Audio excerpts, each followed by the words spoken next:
everyone, and welcome back to my channel True Crime and Trials, where I discuss true crime and trials. My name's Lindsay and I am back with another Durst trial witness. And next up is Joe Becerra. He is investigator with the New York State Police. And on the 22nd of November 1999 is when he became involved in this case. He got a call from Timothy Martin, who Joe had arrested previously for public lewdness, and he had been convicted. Timothy called him and asked if he could meet with him and his attorney, as he was being sentenced soon, and he had some information for him regarding the murder in South Salem.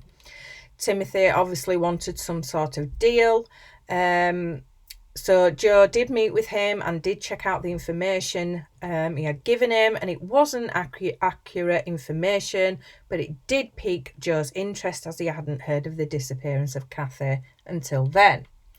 Timothy told him that there was a murder that happened in South Salem in 1982 and that an individual named Robert Durst had killed his wife. Obviously, this information didn't turn out to be fruitful. He found the file on the case from back then and he says it was very thin, which we know. As his investigation began, he says even though the original case file didn't have much in it, it did give him names and numbers. So he started contacting people.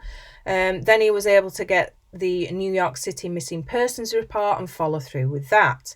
He says he interviewed at least 2,000 civilians and police officers involved with the case, and also Kathy's family.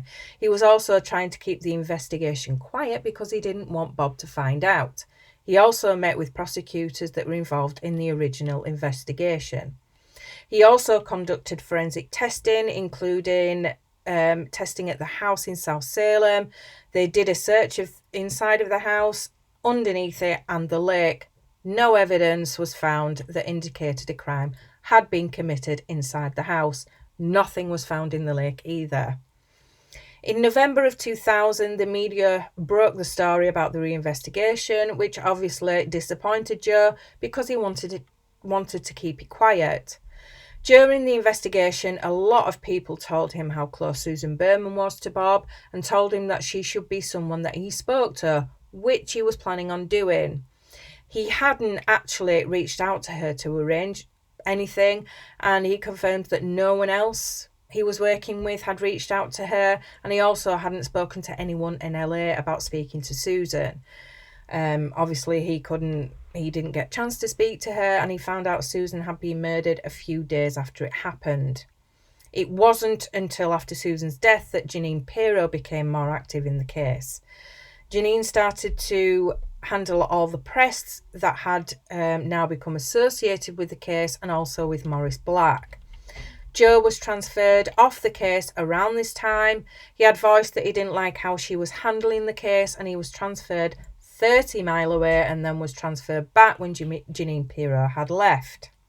I think something had gone on with those two. Joe had also interviewed Doug Oliver on the 19th of December 2001, and he says Doug wasn't very pleasant. They retrieved DNA from Kathy's mum and it was put onto the missing persons database, but obviously there hasn't been any hits yet. Cross-examination. When Joe spoke to Timothy, his mother was with him and she actually provided most of the information. They knew what they knew because a family member of theirs was friendly with the Dursts. Joe didn't find any evidence that Susan hadn't spoken to Bob between 31st of January and 3rd of February 1982. Joe helped Jarecki and Smerling with the making of the Jinx, and he says he did it to try and help further the investigation and for his own personal reasons. So there we have Joe Becerra, one of the investigators, when the investigation into Kathy Durst's disappearance reopened. Obviously it didn't get anywhere. Frustrating because, you know, it should have been worked on harder back in 1982. So there we go. I'll be back with another video. So until then, bye for now.